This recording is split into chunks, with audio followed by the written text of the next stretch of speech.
The next class of submarines started by the Japanese were the two boats of the 2,525-ton surfaced and 3,528 submerged ton I-7 class, also known as the Jinsen 3 type.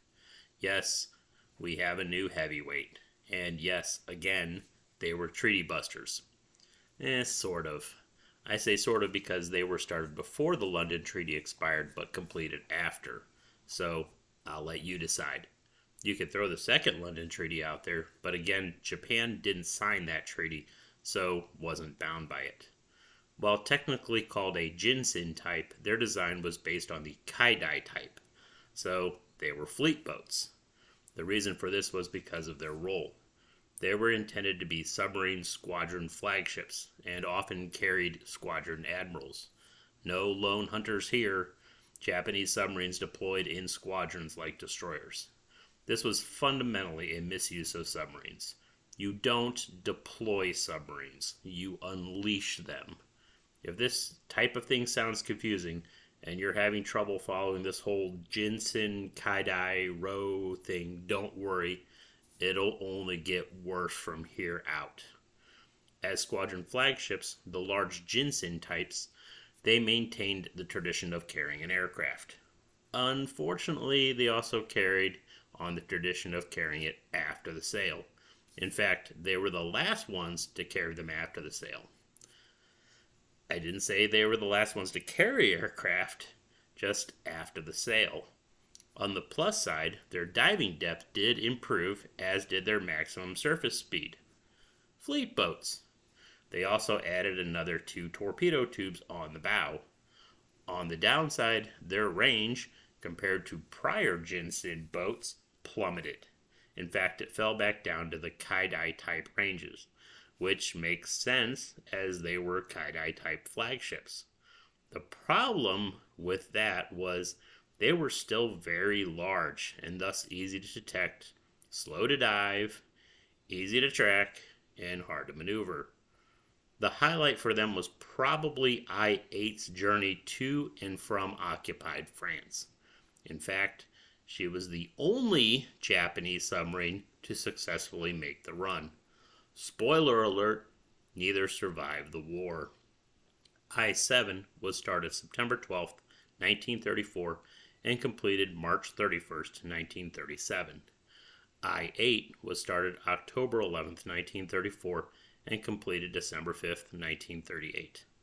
Main armament was 6 bow 533mm tubes for 21 torpedoes.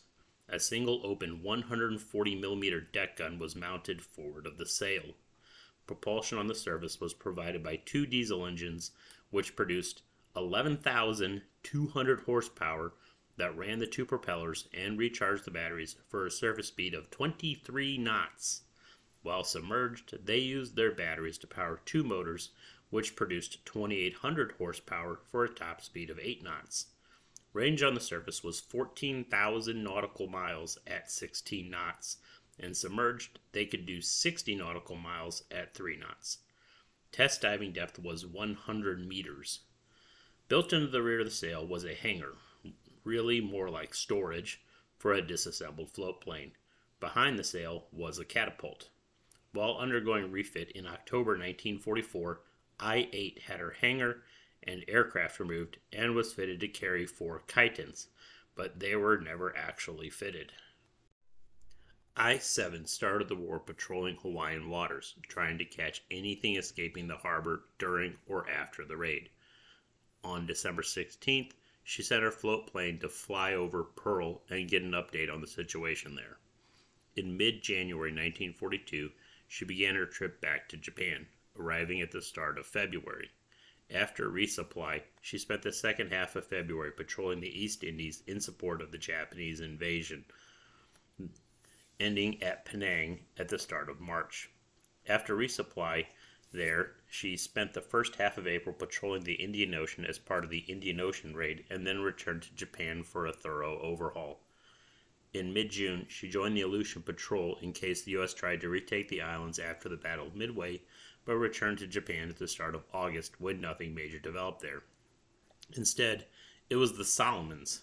So At the start of September, she headed south and patrolled between Espiritu Santo, even shelling the island on October 14th and 23rd, and Guadalcanal, along with the Solomons area, before returning to Japan at the end of November. With her refit completed in late April 1943, she was transferred north and began running supplies to Japanese troops in the Aleutians. While on one such run, on the evening of June 20th, she was spotted by the destroyer Monaghan, which shelled her. Unable to dive due to the damage, she spent the next day trying to fix herself and decided to try to make a run for it on the surface. But Monaghan wasn't done with her. In the pre-dawn hours of June 22nd, 1943, Monaghan again found her and attacked. In a desperate attempt to get away from the destroyer, I-7 grounded herself on Kiska Island and had to be abandoned. The next day, she was scuttled, but the waters were too shallow, so a few months later, once the Americans had secured the island, her wreck got to play host to American divers. I-8 started the war patrolling around Hawaii until mid-January 1942, when, after resupplying at Kwajalein, she headed east and spent the first week of February patrolling the U.S. West Coast, returning to Japan afterward. With her refit completed in mid-April, she sailed for Kwajalein with the division admiral on board, but he fell ill, so she had to take him back to Japan. With the replacement admiral now on board at the start of May, she again set out for Kwajalein, but when she got there at dawn on the 6th, she was mistakenly attacked and damaged by a Kwajalein-based bomber, sending her back to Japan, again, for repairs.